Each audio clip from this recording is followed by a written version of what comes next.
सावन भर मस्त भोला जी रहेले व्यस्त भोला जी। पर्वत पहाड़ जाई के करेले डिजास्ट भोला जी। महीन सब पावा डोले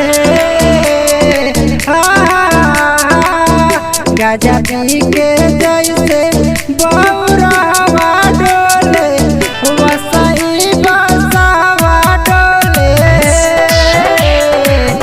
गाजा पी के जैसे बौरहवा डोले वसई बसावा डोले। बोलो शंकर भगवान की जय।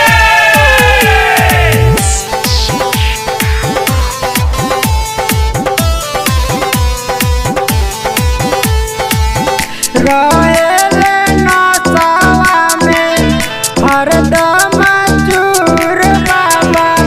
मेवा मलाई नहीं खाले चतुर बाबा।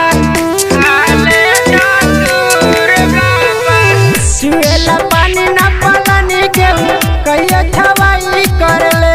सहेले कष्ट बाकी भगतन के हरदम भलाई करले। डर के बनावा डोले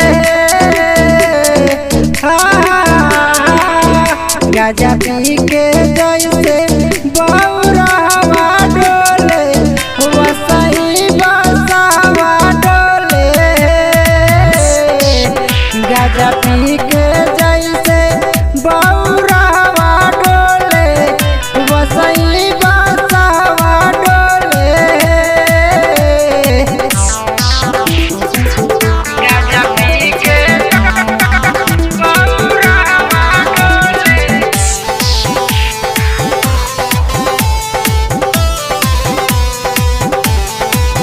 शिव जी के संगे सफवा महरेला फूफ बाबा। भूत पिशाचन संगे झूमे बिछुप बाबा।